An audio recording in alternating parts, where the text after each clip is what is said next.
Assalamualaikum warahmatullahi wabarakatuh. Alhamdulillah wassalatu wassalamu ala Rasulillah Sayyidina wa Maulana Muhammad Nurullah syirri wa syirri fi syirri la Allahu asma wal sifatih. Asyhadu an la ilaha illallah wa asyhadu anna Muhammadar Rasulullah. Allahumma la ilaha illa antal awalu wal akhiru wa antal batinu wassahiru. Saudara-saudara yang saya cintai dan yang saya sayangi dimanapun berada, semoga senantiasa dalam bimbingan Allah Subhanahu wa Ta'ala, diberikan rahmat sehat jasmani dan rohani, rahmat panjang umur serta rahmat ilmu dan rahmat kesejahteraan dunia akhirat. Amin ya rabbal alamin. Saudara-saudara, pada kesempatan ini kita akan membongkar salah satu ilmu yang paling ditakuti orang, yaitu ilmu wahdatul wujud. Kenapa wahdatul wujud ini ditakuti orang? Karena tidak tahu jalan masuknya. Banyak sekali orang berpandangan ketika kita mengatakan bahwa wujud kita ini adalah wujud Allah, langsung pandangan mereka mengaku Tuhan. Padahal tidak seperti itu. Perlu diketahui, wujud Tuhan itu bukanlah Tuhan. Nah ini nih perlu kita pahami, saudara. Tetapi wujud dengan yang punya wujud tidak bercerai.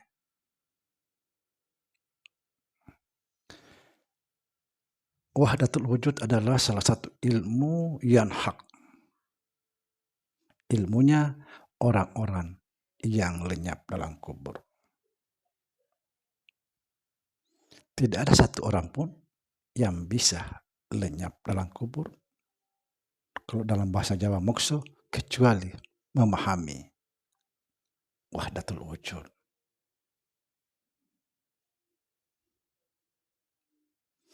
Sekali lagi di sini saya akan menjelaskan bahwa ilmu wahdatul wujud adalah ilmu yang hak. La maujudun bihaqqi illallah.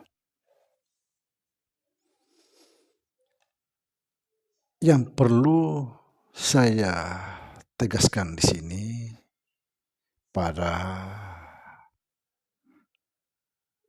pencari ilmu ma'rifat, kita harus mengenal siapa jasad kita ini. Yang penting. Siapa jasad ini? Kalau saudara memahami atau betul-betul memahami bahwa siapa jasad ini, pasti akan lenyap. Yang penting jangan memahami bahwa jasad ini daripada tanah.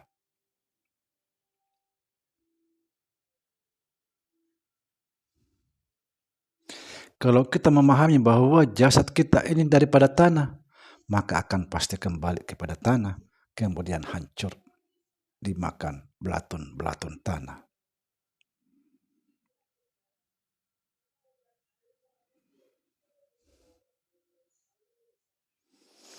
Saudara-saudara, jasad kita ini adalah kenyataan Allah Subhanahu wa Ta'ala. Adanya jasad ini, disinilah kita melihat, memahami adanya Allah. Dengan bahasa-bahasa lain bahwa jasad kita ini adalah wujud Tuhan. Tapi jangan salah paham. Wujud Tuhan itu bukanlah Tuhan, tetapi wujud dengan yang punya wujud itu tidak bercerai.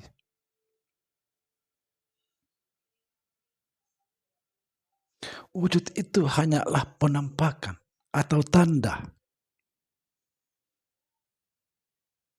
Kalau dalam bahasa-bahasa kias, kuburan. Ketika kita melihat kuburan, disitulah kita memahami bahwa di sini ada orang mati. Ada orang pernah dikubur.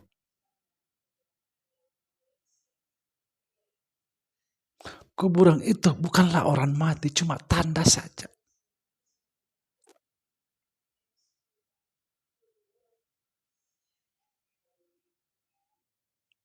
Sekali lagi, wujud kita ini adalah atau jasad kita ini adalah wujud Allah. La maujudun bihaqi illallah. Tidak ada satu wujud kecuali wujud Allah Subhanahu wa ta'ala.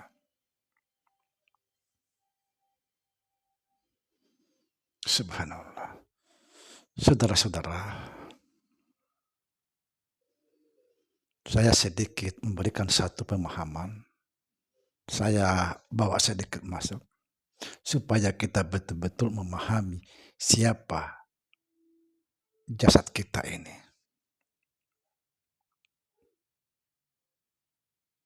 Perhatikan, ini juga saya sering menjelaskan di konten-konten saya. Lihatlah lautan. Bentuknya air, ya. Nah, setelah lautan ini mensohirkan dirinya sebagai garam,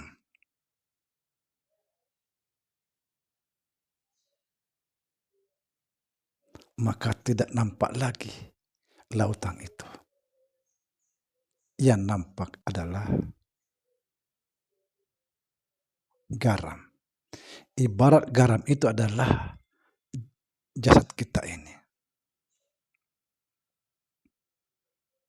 Tapi kita tidak pernah menyadari bahwa di dalam garam itu semua lautan.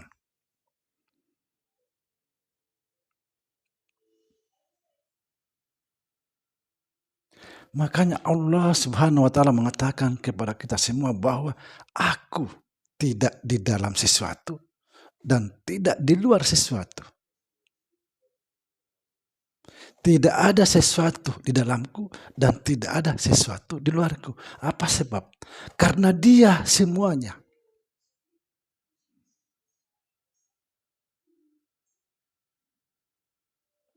Dia yang meliputi semuanya. Bagaimana mungkin ada sesuatu di dalamnya dan di luarnya? Karena Dialah semuanya itu.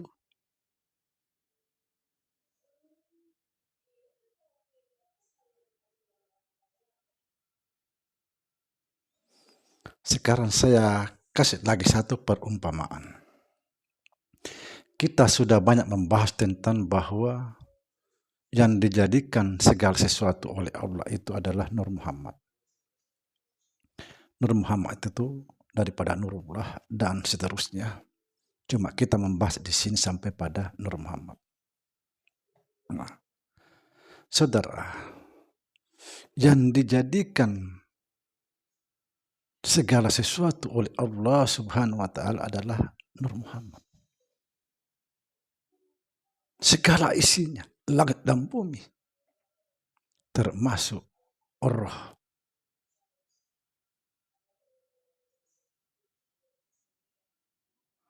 Nah, roh adalah daripada Nur Muhammad. Begitu juga jasad kita ini daripada Nur Muhammad. Jadi keduanya Nur Muhammad.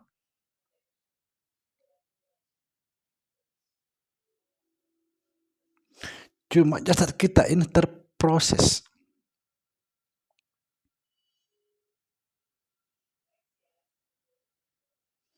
Prosesnya misalnya, ini juga kita sudah sering bahas bahwa dari tanah tanah itu daripada air, air itu daripada angin, angin itu daripada api, api itu daripada Nur Muhammad. Inilah 4 unsur asal kejadian jasad kita. Tapi sumbernya juga daripada Nur Muhammad.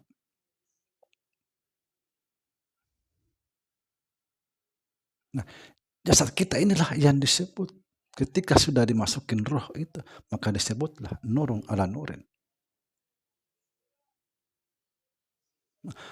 Tapi tidak bisa disebut nurun ala nurin ketika jasad itu tidak memahami diri sejatinya.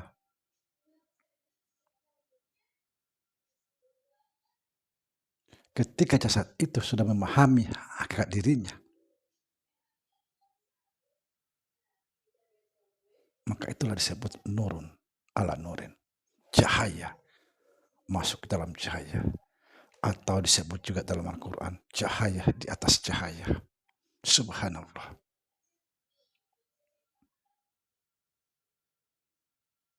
Jasad ini yang perlu kita pahami. Siapa jasman ini?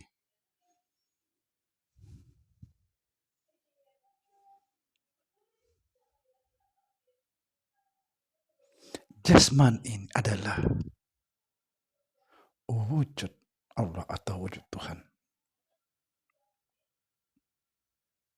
Tapi wujud bukanlah Tuhan. Tapi wujud dengan punya wujud tidak terpisah. Ini hanya perwujudannya. Supaya dia bisa dikenal. Itulah sebabnya Allah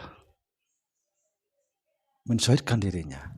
Tujuannya agar dia dikenal. Kalau enggak ada jasad kita ini dan semua sebagainya, enggak akan bisa dikenal. Siapa yang bisa mengenalnya?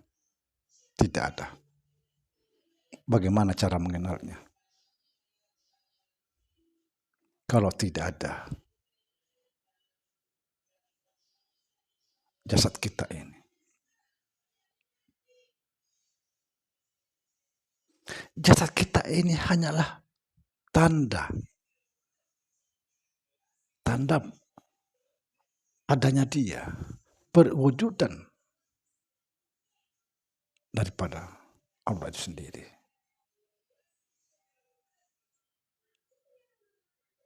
Kalau tak ada tandanya kita tidak bisa.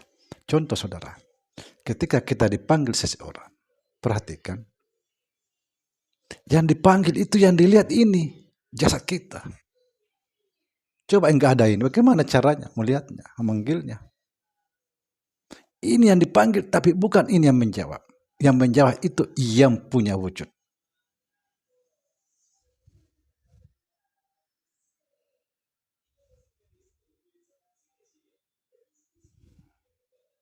Seperti tadi sudah saya jelaskan. Jasad kita ini ibarat kuburan. Ketika kita melihat kuburan, pasti muncul dalam pikiran bahwa ternyata di sini ada orang yang meninggal. Ada orang yang pernah ditanam.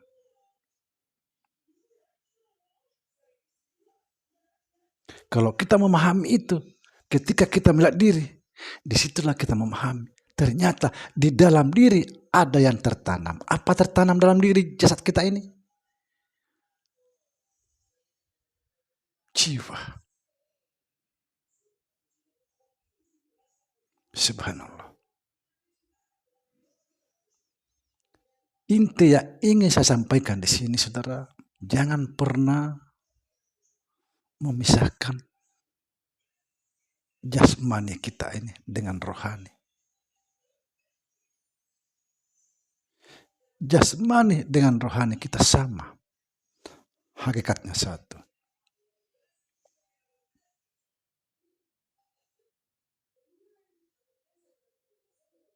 Satu tapi tidak serupa.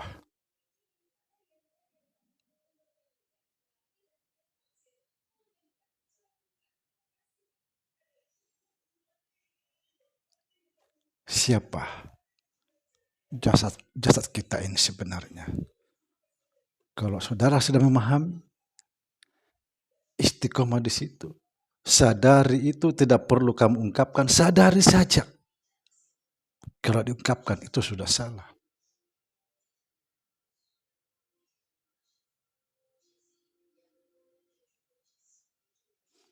Kenapa banyak orang takut masuk dalam ilmu ini? Karena dia tidak memahami jalan masuknya.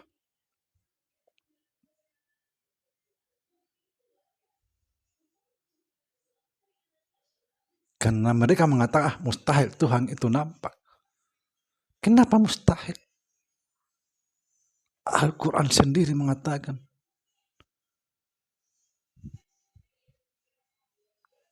dia yang awal, dia yang akhir, dia yang batin, dia yang zohir.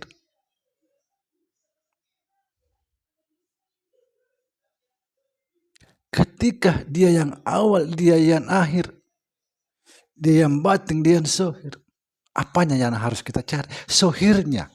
Karena itulah sebabnya disohirkan dirinya supaya dia dikenal. Coba kalau engkau mensohirkan dirinya, apa yang mau dikenal?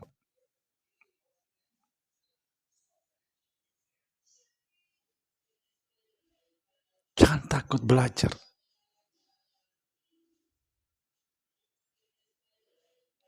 Belajar. Tapi belajarlah kepada orang betul-betul memahami jalan ini. Ketika kita mau belajar ilmu seperti ini, justru kita ditakut-takuti. Jangan, itu sesat. Apanya yang sesat?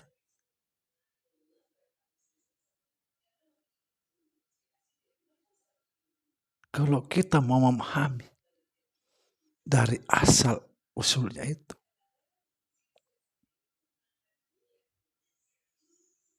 memang tidak serupa lagi. Ini yang dikatakan satu tapi tidak serupa.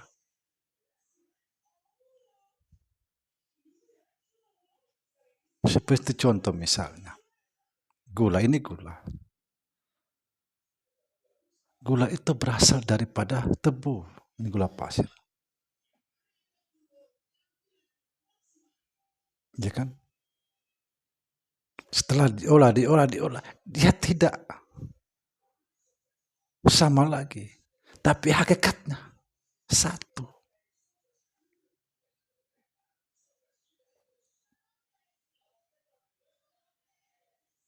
Subhanallah. Jangan takut mempelajari ilmu wahdatul wujud. Karena ilmu wahdatul wujud itu adalah ilmu yang hak. Kebenaran hakiki.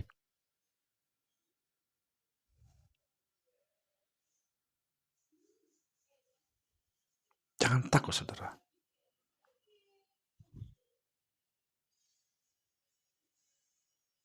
Kalau mau belajar seperti ini, kita harus berani keluar dari diri kita. Keluar. Tiadakan diri. Kalau sudah tidak ada diri kita, maka yang ada hanya Allah. Semua binasa. Yang tidak binasa adalah Allah Subhanahu wa ta'ala. Semoga bermanfaat. Assalamualaikum warahmatullahi wabarakatuh.